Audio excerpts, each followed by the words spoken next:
നമ്മുടെ കൂടെ ഇപ്പം ഉള്ളത് അച്ഛൻ്റെ കൂടെ ഒത്തിരിയേറെ ധ്യാന ശുശ്രൂഷകളിലൊക്കെ പങ്കെടുത്തിട്ടുള്ള പയസ് ജോസഫ് സാറാണ്. സാറ് ഒരു റിട്ടയർഡ് ആയിട്ടുള്ള പ്രൊഫസറാണ്. അച്ഛനോടൊപ്പം ഉണ്ടായിരുന്ന അനുഭവങ്ങൾ ഒന്ന് പങ്കുവെക്കാവോ? ഞാൻ എൻ്റെ ജീവിതത്തിൽ എന്നെ ഏറ്റവും സ്വാധീനിച്ച വ്യക്തികളിൽ ഒരാളാണ് പ്രിയപ്പെട്ട മൈക്കിൾ പനച്ചിക്കൽ അച്ഛൻ. അച്ഛനെ കണ്ടെത്തിയപ്പോഴാണ് യഥാർത്ഥത്തിൽ മനുഷ്യൻ്റെ വിലയെക്കുറിച്ചുള്ള ആഴമുള്ള അവബോധം ലഭിച്ചത്. ശരിക്കും പറഞ്ഞാൽ ഒരു മനുഷ്യൻ്റെ വില ദൈവതുല്യമാണെന്നും ജാതിമത ഭേദമന്യേ സകല മനുഷ്യരും ദൈവതുല്യം വിലയുള്ളവരാണെന്നും ഈശോ ഓരോ മനുഷ്യരോട് ഒന്നായി തീർന്നു എന്നുള്ള വലിയ യാഥാർത്ഥ്യങ്ങൾ അച്ഛനിലൂടെയാണ് ബോധ്യമായത്. വാസ്തവത്തിൽ അച്ഛൻ്റെ ആ ഒരു സാന്നിധ്യം തന്നെ ഒരു ദൈവ സാന്നിധ്യ അനുഭവം തരുന്നതായിരുന്നു. എപ്പോഴും ചില ധ്യാനങ്ങളിൽ സംബന്ധിക്കുമായിരുന്നു. അതിലുപരിയായിട്ട് അച്ഛൻ്റെ കൂടെ ആയിരിക്കാൻ പലപ്പോഴും ഈ അടുത്ത ദിവസങ്ങളിൽ മരിക്കുന്നതിന് ഏതാനും ദിവസങ്ങൾ മുമ്പ് ഞാൻ വൈഫും കൂടെ വരുമായിരുന്നു. ഇടയ്ക്കിടയ്ക്ക് അച്ഛനെ കാണാൻ വരുമായിരുന്നു. ഒത്തിരി അന്നേരം എല്ലാം അച്ഛനിലൂടെ കിട്ടുന്ന സന്ദേശങ്ങൾ ഉന്നതമായ സത്യങ്ങളായിരുന്നു. അച്ഛൻ പറഞ്ഞൊരു വലിയൊരു സത്യമാണ്, യേശുക്രിസ്തു കേവലം ഒരു ജനത അല്ലെ ക്രിസ്ത്യാനിയുടെ മാത്രമല്ല സർവ്വലോകത്തിനു വേണ്ടി ദൈവം നൽകിയ സ്നേഹസമ്മാനമാണ്. അതുപോലെ തന്നെ മൈക്കിൾ പനച്ചിക്കൽ അച്ഛൻ യഥാർത്ഥത്തിൽ കേരളത്തിന് വേണ്ടിയിട്ടല്ല, മനുഷ്യവർഗത്തിന് വേണ്ടി ദൈവം നൽകിയൊരു സ്നേഹസമ്മാനമായിരുന്നു. അച്ഛൻ്റെ ആ വാക്കുകളും പ്രവൃത്തികളും ജീവിതവും സകല മനുഷ്യരെയും ജാതി മതഭേദമന്യേ ഞാൻ ഓർക്കുന്ന ഞങ്ങളുടെ കൂടെ പലപ്പോഴും അച്ഛൻ്റെ ഈ പിതാവിൽ തന്നെ അച്ഛൻ്റെ പ്രാർത്ഥന കൂട്ടായ്മ ഞങ്ങൾ വരുമായിരുന്നു. അപ്പോൾ ഒരു പല സ്ഥലങ്ങൾ ഒത്തിരി കോളേജ് അധ്യാപകർ അതിൻ്റെ അകത്തുണ്ടായിരുന്നു. അപ്പോഴൊക്കെ ഞങ്ങൾക്ക് ലഭിച്ച ആ ഒരു കൃപയുടെ ചൈതന്യം എന്ന് പറയുന്നത് അത് അവർണ്ണനീയമാണ്. ശരിക്കും പറഞ്ഞു കഴിഞ്ഞാൽ മനുഷ്യജീവിതത്തിന്റെ ലക്ഷ്യം എന്താണ്, മനുഷ്യജീവിതത്തിന്റെ ദൗത്യം എന്താണ്, എന്തിനാണ് നമ്മളൊക്കെ ജീവിക്കുക, ഈ ചോദ്യത്തിനൊക്കെ ആഴമുള്ള ഉത്തരം നൽകിയത് അച്ഛനിലൂടെയാണ്. ശരിക്കും പറഞ്ഞാൽ അച്ഛൻ ആ ഓരോ ധ്യാനങ്ങളും ഒരു വ്യത്യസ്തമായിരുന്നു. പലപ്പോഴും നമ്മൾ കേൾക്കുന്ന ധ്യാന പ്രസംഗങ്ങളൊക്കെ പലപ്പോഴും റെപ്പിറ്റേഷൻ വരാറുണ്ട്. ഇതെല്ലാം പുതിയതായിരുന്നു. ഓരോ ദിവസവും ഓരോ ക്ലാസ്സുകളും യഥാർത്ഥത്തിൽ കൃപയുടെ ചൈതന്യം നിറഞ്ഞ് എന്താ പറയുക, ആത്മാവ് നിറഞ്ഞ ജീവൻ പകരലായിരുന്നു. വാസ്തവം വചന പ്രഘോഷം എന്ന് പറയുന്നത് യഥാർത്ഥത്തിൽ അത് തന്നെയാണല്ലോ, ആത്മാവ് നിറഞ്ഞ ജീവൻ പകരലാണ്. അല്ലാതെ നമ്മൾ കേട്ടതോ കണ്ടതോ പഠിച്ച കാര്യങ്ങൾ പ്രഘോഷിക്കുന്ന വേദിയല്ല അത്.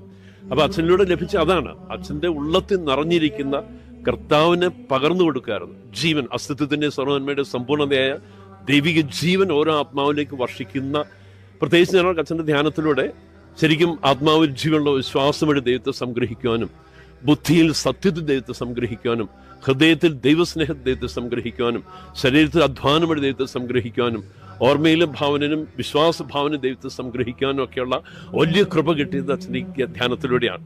ഞങ്ങൾക്ക് എൻ്റെ ഒരു ആത്മീയ ഗുരു ഉണ്ടായിരുന്നു, അലക്സ് പയ്യമ്പിള്ളി അച്ഛൻ. അച്ഛൻ്റെ അതേ സമാന ധ്യാനമായിരുന്നു പനച്ചിക്കൽ അച്ഛനും. ഇപ്പോഴും ഞാൻ ഓർക്കുന്ന രണ്ടുപേരും ഒരേ ദിശയിലായിരുന്നു ചരിച്ചിരുന്നത്. അതെന്നെ ആഴത്ത് സ്പർശിച്ചു. അപ്പം അച്ഛൻ്റെ ഓരോ വാക്കുകളും പ്രവൃത്തികളും ശരിക്കും പറഞ്ഞാൽ സകല മനുഷ്യരെ ഇൻഫ്ലുവൻസ് ചെയ്യുന്നതായിരുന്നു.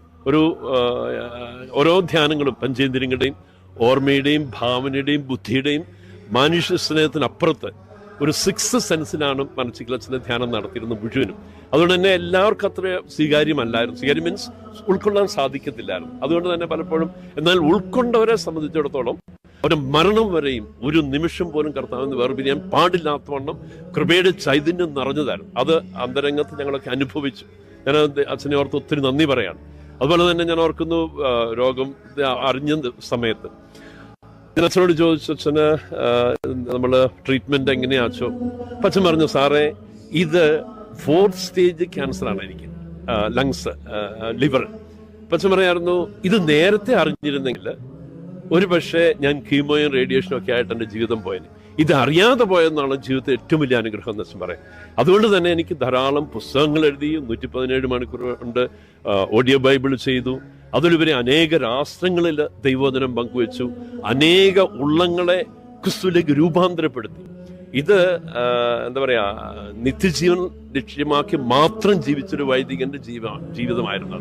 അത് ഞങ്ങളൊക്കെ ജീവിതത്തെ എന്തുമാത്രം ഇൻഫ്ലുവൻസ് ചെയ്യുന്ന എനിക്ക് വാക്കുകളില്ല. ഞാൻ ദൈവത്തിന് ഒത്തിരി നന്ദി പറയാണ്. ഇത്രമാത്രം കൃപയുടെ ചൈതന്യം നിറഞ്ഞ് ഓരോ മറ്റൊരു ലക്ഷ്യമില്ലാതെ ദൈവമഹത്വം മാത്രം ലക്ഷ്യമാക്കിക്കൊണ്ട് കൃപയുടെ ചൈതന്യം പകർന്ന പ്രിയപ്പെട്ട മൈക്കിൾ പനച്ചിക്കൽ അച്ഛൻ തീർച്ചയായിട്ടും നമുക്കൊക്കെ ഒരു വലിയ മധ്യസ്ഥനാണ്. ജീവിച്ചിരുന്നപ്പോൾ തന്നെ ഒരു വിശുദ്ധനായി ജീവിച്ചു. ഇന്ന് അദ്ദേഹം ഉറപ്പായിട്ടും നമുക്കെല്ലാവർക്കും മധ്യസ്ഥ പ്രാർത്ഥിക്കാൻ തക്കവണ്ണം അച്ഛനെ ദൈവം ഉയർത്തി. ഞാൻ ദൈവത്തിന് ഒത്തിരി നന്ദി പറയാണ്. അച്ഛൻ്റെ ജീവിതത്തെ ഓർത്ത് നന്ദി പറയുന്നു. സഭയോടും യോജിക്കാത്ത ഒരു കാര്യവും അച്ഛനോട് ചെയ്യത്തില്ല. സഭയുടെ മുഴുവനും സഭയിലായിരുന്നുകൊണ്ട് സഭയുടെ മഹത്വത്തിന് മാത്രം ദൈവമഹത്വവും സഭയുടെ ഉയർച്ചയും അതുപോലെ തന്നെ മനുഷ്യ ദൈവ മക്കളാക്കി തീർക്കാനുള്ള കൃപയുടെ ചെയ്തു. ഇതായിരുന്നു അച്ഛനോട് പകരപ്പെട്ടതെല്ലാം. ഞാൻ സർവശക്തനായ ദൈവത്തിന് ഒത്തിരി നന്ദി പറയുന്നു. ആ ധന്യജീവിതം പോലെ നമ്മുടെയൊക്കെ ജീവിതവും അച്ഛനോട് ലഭിച്ച കൃപയുടെ ഈ ചൈതന്യം നിലനിർത്തുവാനായിട്ട് നമുക്ക് നമ്മളെ തന്നെ സമ്പൂർണ്ണമായും അടിയറ വയ്ക്കാം. അടിസ്ഥാന മാനസാന്തരത്തിൽ നിന്നും അനുനിമിഷ മാനസാന്തരത്തിലേക്ക് ഉയരാൻ സർവശക്തനായ ദൈവം നമ്മളെല്ലാവരെയും അനുഗ്രഹിക്കട്ടെ എന്ന് പ്രാർത്ഥിക്കുന്നു. സർവശക്തൻ ദൈവം എല്ലാ കൃപയും നമുക്ക് എല്ലാവർക്കും നൽകട്ടെ.